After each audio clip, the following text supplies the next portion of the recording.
ہے کہ میں تیری ہوں تو مان میرا، تو میرا ہے احسان تیرا، من اندر تیرے بسیرے ہیں، سب رنگ ہی مالک تیرے ہیں۔ کبھی خوشیاں جھولا جھول رہی، انگنائی میں سرسوں پھول رہی، کبھی رنج نے ڈالے ڈیرے ہیں، سب رنگ ہی مالک تیرے ہیں۔ دیکھو ہمارے گھروں کے صحنوں میں کبھی شادیاں لگی ہوتی ہیں اور خدا نخواستہ کبھی میتیں پڑی ہوتی ہیں۔ شادیاں بھی اللہ کے حکم سے ہوتی ہیں اور فوتگیاں بھی اللہ ہی کے حکم سے ہوتی ہیں۔ اس دنیا میں کوئی چراغ جلتا نہیں مگر اللہ کے حکم سے، اور کوئی بجھتا نہیں مگر اللہ کے حکم سے۔ پتا اگتا نہیں مگر اللہ کے حکم سے، اور گرتا نہیں مگر اللہ کے حکم سے۔ آنے اور جانے کے سب رنگ اللہ ہی کے ہاتھ میں ہیں۔ کبھی خوشیاں جھولا جھول رہی، انگنائی میں سرسوں پھول رہی، کبھی رنج نے ڈالے ڈیرے ہیں، سب رنگ ہی مالک تیرے ہیں۔ کوئی گھڑی وصل کی آتی ہے، احساس قرب کا لاتی ہے، اندر میں نور سویرے ہیں، سب رنگ ہی مالک تیرے ہیں۔ کبھی خیر کی جانب تیز قدم، کبھی شر دکھلاتا ہے دم خم۔ کبھی کبھی بندہ نفلی روزے رکھ رہا ہوتا ہے، نفلی عبادتیں کر رہا ہوتا ہے، توبہ کر رہا ہوتا ہے، رو رہا ہوتا ہے، تسبیحاں پڑھ رہا ہوتا ہے، اور کبھی کبھی یہی بندہ حسد میں مبتلا ہوتا ہے، کبھی کبھی غیبتیں کر رہا ہوتا ہے، کبھی دوسروں پر بلا وجہ الزام لگا رہا ہوتا ہے۔ ایک ہی بندہ ہے نا، اس کے اندر الماری ہے، اس کے خانے ہیں، کسی خانے میں نیکی ہے، کسی میں بدی ہے، کسی میں اچھائی ہے، کسی میں برائی ہے۔ کبھی اچھائی غالب آتی ہے، کبھی برائی غالب آتی ہے، کبھی روشنی ہوتی ہے، کبھی اندھیرا ہوتا ہے، لیکن اللہ کے حکم کے بغیر ایک سانس بھی نہیں ہوتا۔ کہ کبھی خیر کی جانب تیز قدم، کبھی شر دکھلاتا ہے دم خم، کبھی روشنی کبھی اندھیرے ہیں، سب رنگ ہی مالک تیرے ہیں۔ میں تیری ہوں تو مان میرا، تو میرا ہے احسان تیرا، من اندر تیرے بسیرے ہیں، سب رنگ ہی مالک تیرے ہیں۔ اور کہ بس آپ کو ہی مانگتی ہوں اپنے خدا سے، سرکار جب سے جھولی کو پھیلائے کھڑی ہوں۔ بندہ جس سے مانگے نا تو اس کی شان کا مانگے، اپنی اوقات کا نہ مانگے۔ ہماری اوقات تو بس اتنی ہے، گھر مل جائے، نوکری ہو جائے، پیسے ہو جائیں، بچے ہو جائیں، شادیاں ہو جائیں، بچوں کی شادیاں ہوں، بس اتنی منہ ہے ہمارا۔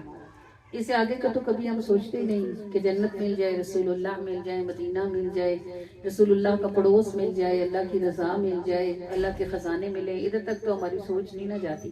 چھوٹے چھوٹے ہمارے دماغ ہیں اور چھوٹی چھوٹی ہماری باتیں ہیں۔ جب آپ کسی بادشاہ سے مانگیں تو بادشاہ سے بادشاہوں کی شان کا مانگیں، اپنی اوقات کا نہ مانگیں۔ تب اللہ سے مانگیں تو حضور کو مانگیں، جس کے حضور ہو گئے اس کا زمانہ ہو گیا۔ اور جب آپ حضور کے دروازے پر کھڑے ہوں تو اللہ کا سوال کریں، کیونکہ اللہ جس سے راضی ہو گیا اس سے سارا جہان راضی ہو گیا۔ تو سب کچھ تو پھر اسی میں آ گیا نا، جب اللہ راضی ہوا تو دنیا بھی ملی اور آخرت بھی ملی۔ جب جس دروازے میں بندہ کھڑا ہو اس دروازے کو دیکھ کر سوال کریں کہ بس آپ کو ہی مانگتی ہوں اپنے خدا سے، سرکار جب سے جھولی کو پھیلائے کھڑی ہوں۔ اوقات سے زیادہ کا کر ڈالا ہے سوال، نادم ہوں شرمسار ہوں، نادم ہوں شرمسار، منہ چھپائے کھڑی ہوں۔ یہ بھی تو دیکھیے کہ مجھے دینا ہے کس نے، اس مہرباں کی مہر پہ للچائے کھڑی ہوں۔ یعنی اللہ کے رسول میری اتنی اوقات نہیں ہے کہ میں یہ سوال کروں کہ آپ مجھے نصیب ہو جائیں، آپ کی رحمت مجھے نصیب ہو جائے، آپ کی محبت مجھے نصیب ہو جائے، آپ کی نظر نصیب ہو جائے، میرا اتنا منہ نہیں ہے۔ لیکن میں یہ دیکھ کر مانگتی ہوں کہ مجھے آپ نے دینا ہے، جنہوں نے کبھی کسی کو نہ ہی نہیں کی۔ مانگیں گے مانگے جائیں گے، منہ مانگی پائیں گے، سرکار میں نہ لا ہے نہ حاجت اگر کی ہے، اور رحمت کا ہے دروازہ کھلا، مانگ ارے مانگ، چپ چاپ کھڑا اب نہ رہ، مانگ ارے مانگ۔ تو جب وہ دینے پر آمادہ ہے تو مانگنے والوں کو کیا ہے؟ مجھے پتا ہے کہ میری اوقات سے زیادہ کی بات ہے، لیکن میں یہ بھی تو دیکھتی ہوں کہ میں مانگ کس سے رہی ہوں، جو زمین پر بیٹھ کر لوگوں کو جنت عطا فرماتے ہیں، ان سے سوال ہے میرا۔ نادم ہوں شرمسار، منہ چھپائے کھڑی ہوں، یہ بھی تو دیکھیے کہ مجھے دینا ہے کس نے، اس مہرباں کی مہر پہ للچائے کھڑی ہوں۔ آئے گا کوئی دن کہ مجھے آپ ملیں گے، اٹھ جائے گا نصیب سر جھکائے کھڑی ہوں. آئے گا کوئی دن کہ مجھے آپ ملیں گے, اٹھ جائے گا نصیب سر جھکائے کھڑی ہوں. میرے بھی گھر میں ہوگا چراغاں کبھی ضرور, میں آنسوؤں سے راستے سجائے کھڑی ہوں. میرے بھی گھر میں ہوگا چراغاں کبھی ضرور, میں آنسوؤں سے راستے سجائے کھڑی ہوں. بس آپ کو ہی مانگتی ہوں اپنے خدا سے, سرکار جب سے جھولی کو پھیلائے کھڑی ہوں. یہ جو ہم نیت کرتے ہیں کہ ہم حضور کی خوشی کی نیت کرتے ہیں, تو یہ ہم کیا نیت کرتے ہیں؟ یہ ہم حضور کو پانے کی نیت کرتے ہیں. جب ہم حضور کو خوش کریں گے تو حضور ہمارے ہو جائیں گے. جو آپ جس کو آپ خوش کرتی ہیں وہ آپ سے راضی ہو جاتا ہے. جب ہم حضور کو خوش کریں گے, حضور راضی ہوئے, تو بس حضور ہمارے ہو گئے. کہ آئے گا کوئی دن کہ مجھے آپ ملیں گے, اٹھ جائے گا نصیب سر جھکائے کھڑی ہوں.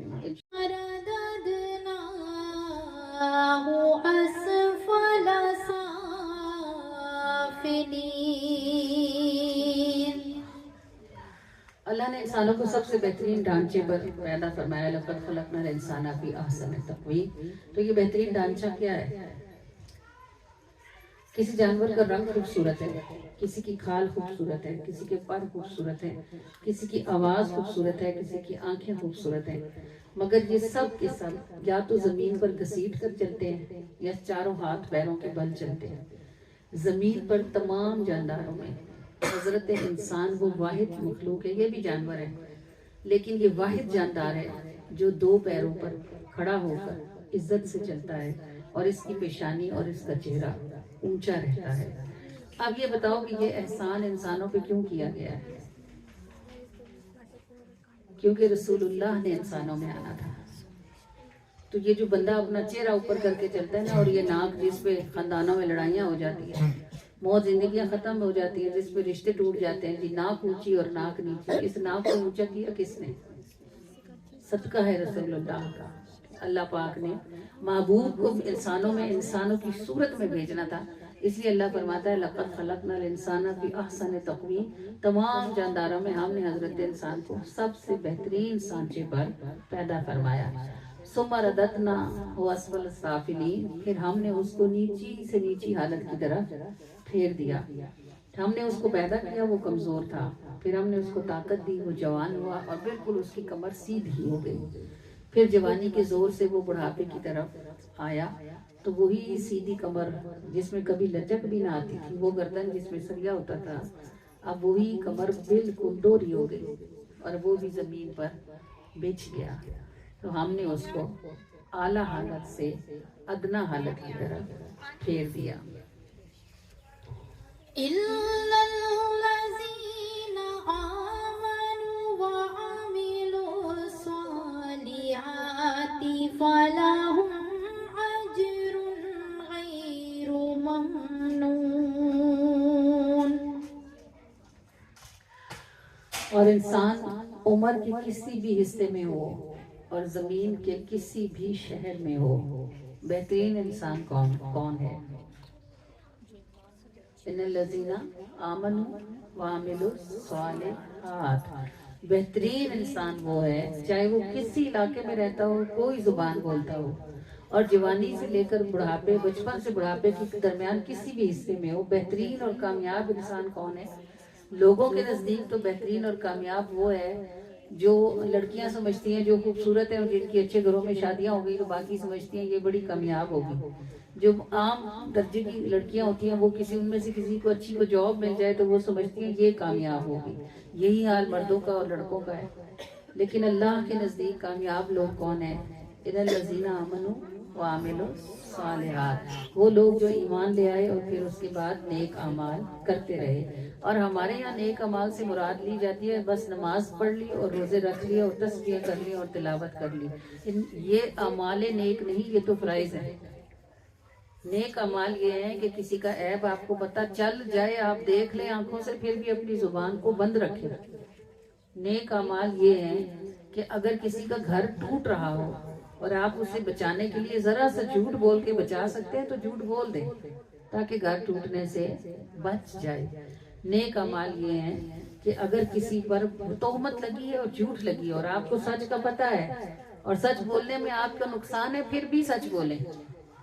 اللہ نفع نقصان سے بچانے اور ہٹانے کی قدرت رکھنے والا ہے. ہماری بڑی بدنصیبی ہے کہ ہمارے یہاں نیک اعمال یہی تصور کیے جاتے ہیں کہ تلاوت صبح اٹھ کے میں تے سورہ یاسین پڑھنی ہے تے راتی میں سورہ ملک پڑھنی ہے تے روزہ میں کدی پیر جمعراتی نہ نہیں چھوڑا تے میں جی راتی تہجد بھی پڑھنی ہونی ہے. تو پاس پڑوس والے پناہ مانگتے ہیں. زبان اتنی بری ہے, مزاج عادت اخلاق اتنے برے ہیں کہ لوگ محبت کی وجہ سے عزت نہیں کرتے, ڈر کی وجہ سے کرتے ہیں کہ جدھر بیٹھے گی اگر عزت میں کی تو فساد کرے گی. ایسی عزت کا کیا فائدہ؟ ان الذین آمنوا وعملوا الصالحات, ایمان لاؤ اور اس کے بعد نیک اعمال کرو. جس کا جو حق ہے وہ اس کو دو, کسی کا حق نہ کھاؤ ورنہ یہ موت ایمان پر نہیں ہوگی. کیونکہ اللہ کے نزدیک ایمان والا وہ ہے جس کے اعمال صالح ہیں. اللہ کریم بار بار قرآن میں دو لفظوں کو ہمیشہ اکٹھا رکھتا ہے. آپ پورا قرآن پڑھ جائیں, ان الذین آمنوا وعملوا الصالحات آپ کو ہمیشہ اکٹھے ملیں گے. اللہ فرماتا ہے کامیاب لوگ وہ ہیں جو ایمان لائے پھر انہوں نے نیک اعمال کیے, یہی وہ لوگ ہیں فلہم اجر غیر ممنون, ان کو جو انعام دیے جائیں گے وہ کبھی بھی ختم نہیں ہوں گے. اس کا کیا مطلب ہے؟ اس کا مطلب یہ ہے کہ دنیا میں اگر اللہ نے ان کو عزت دی تو یہ کبھی رسوا نہیں کیے جائیں گے. جو ایمان ان کو اللہ نے دیا ہے ان کی موت بھی ایمان پر ہی ہوگی.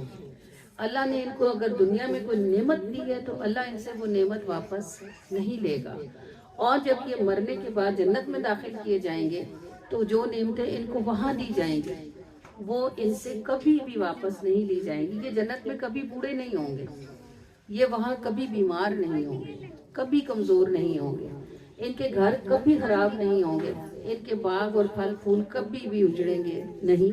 ایک بار جب ان جنتوں میں داخل کر دیے جائیں گے تو پھر ہمیشہ ہمیشہ انہی جنتوں میں رہیں گے. فما يكذبك بعد بالدين أليس الله بأحكم الحاكمين.